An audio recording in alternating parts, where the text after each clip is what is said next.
Hey guys, welcome back to the Wild Wrestling channel. I am your host, Seth. Today, I'm going to be giving you guys my WWE 2025 Worlds Collide and Money in the Bank predictions. So let's hop right into the video. Play the intro.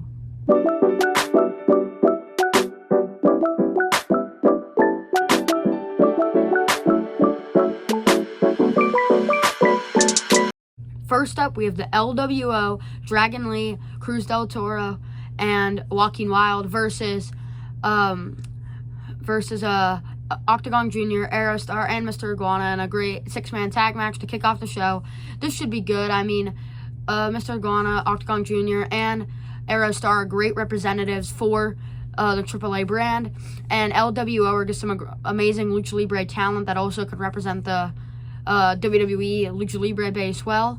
I'm excited for this match. Should be a hot way to kick off the show with many great competitors just flying all over the place.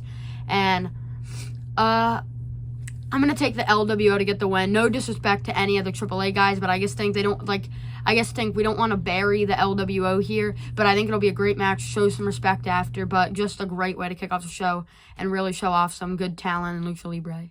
Next up, we have Lola Vice and Stephanie Vaquer versus the AAA team of Cheek, Tormenta, and Dolls. This should be an interesting match between the teams. Tormenta and Dolls did show up on NXT at Battleground and kind of made their mark there. And that's how this match really came to be. Stephanie Vaquer is pulling double duty, so don't expect us to go too long because she wants to stay fresh for Money in the Bank and has to get over there in time. But I think in the time they're gonna be given, it should be a good match. Get that women's Lucha Libre on there, and I think we're gonna see Stephanie Vaquer and Lola Vice get the win here. Again, like the LWO match, we try not to bury them, but I think it'll be a great match and showcase some real Lucha Libre talent. Next up, we have Legado del Fantasma versus El Hijo del Dr. Wagner Jr., Psycho Clown, and Paragano. This should be a credible and a really good match. Some great Lucha Libre talent on both sides, too. Some representing WWE, some representing AAA. This should be high-flying. Don't know what's going on with Legado del Fantasma. Don't know if this is where we're going to see the Berto turn. Don't know if it's going to just be kind of on a SmackDown or if they're going to try to do it here. But we'll just have to see what happens there. But I'm expecting a great match that sees the team of Dr. Wagner Jr., Psycho Clown, and Paragano get the win here.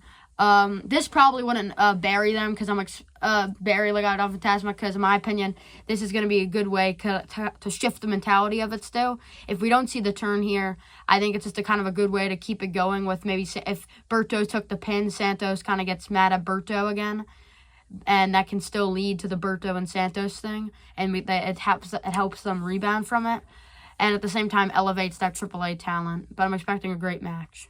Next up, we have All Ego Ethan Page, Javon Evans, Ray Phoenix, and Laredo Kid in a fatal four-way for the NXT North American Championship.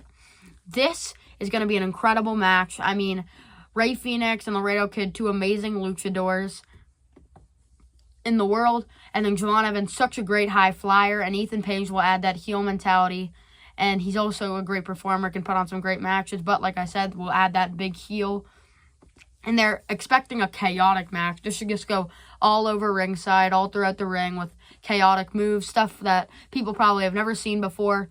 And I'm going to take Ethan Page to retain here. I think he just won the title, so he's going to retain. But I just think the high flying and awesomeness of it will be amazing. But I think Ethan Page will retain and maybe kind of have a rebounded feud with Ricky Saints after.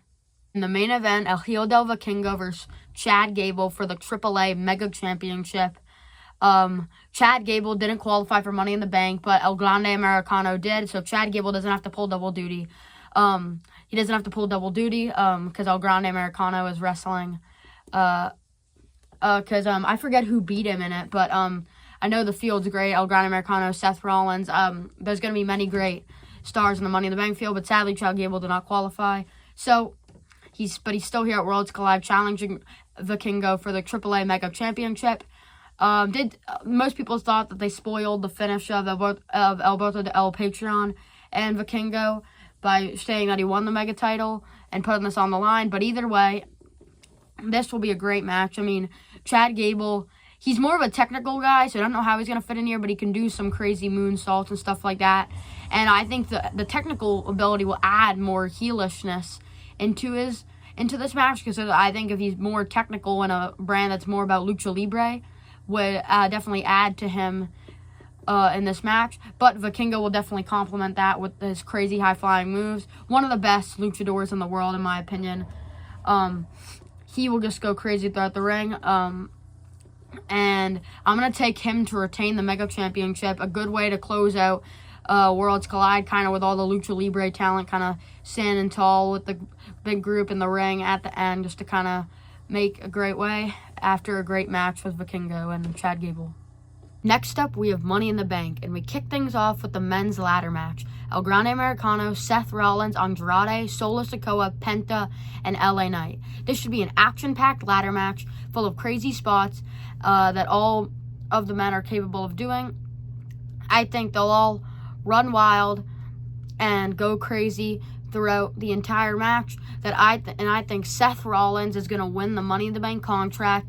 Don't really know when he would cash in. I just think he's probably a good guy in this new faction to at least be in hold of it, and he'll always kind of be in the back of our minds, and maybe at some point get kind of a sneaky cash in. But I just think he's probably, in this match, he's probably the right person to win it, in my opinion. But we'll just have to see. Next up, we have Lyra Valkyria versus Becky Lynch for the Women's Intercontinental Championship. This has been a heated storyline that started on the Raw after Mania, but has gotten even more personal after Backlash. And there's so many stakes on the line in this match, as if Lyra wins, Becky can never challenge for the title as long as Lyra holds it. But if Becky wins, Lyra has to raise Becky's arm and defeat. This will probably be a less, like, their match of Backlash was really good, but I'm guessing this match will be more about, this match will still probably have that great action that they always do, but probably also have a lot of the storytelling in it.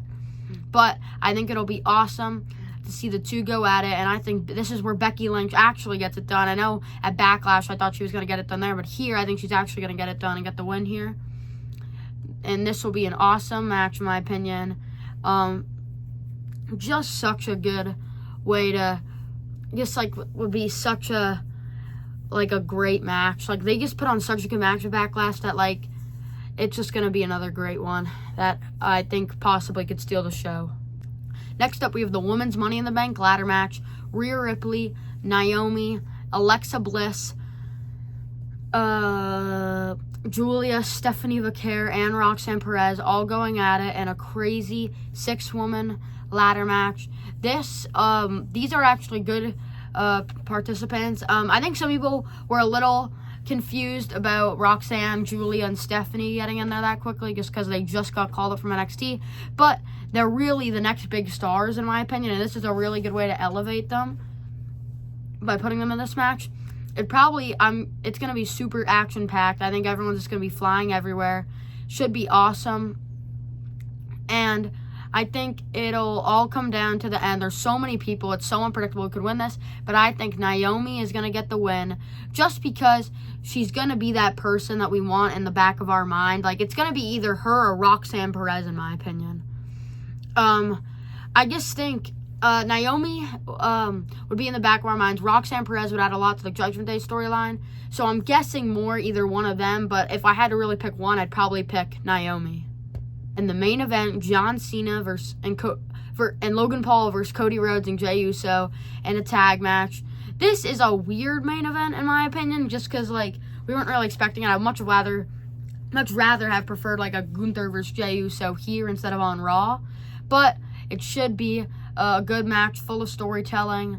I think we're gonna see Cody and Jey win. I did see a different thing about Cody, about John and Logan possibly helping Seth try to cash in later on in the night on Jey if they just got disqualified, and then we saw a Roman return. The Roman return, I think we're actually going to see. I don't actually 100% know when we're going to see that. Probably, I actually would like to do that if John just did it to kind of give Seth the opportunity, and that's when we saw the Roman return. I just think Like, or if they just came out to cost Jay, like, something like that would have been awesome to get a Roman return. But I still think Cody and Jay is going to get the win either way. I really want something with, like, Seth and them to get the Roman return. But we'll just really have to see what happens in that main event. Thank you guys so much for watching. Make sure to like and subscribe. Comment down below if you enjoyed this video. And turn on that bell so you get notified whenever I upload a brand new video. I'll see you guys in the next one. Enjoy Worlds Collide and Money in the Bank. Bye, guys.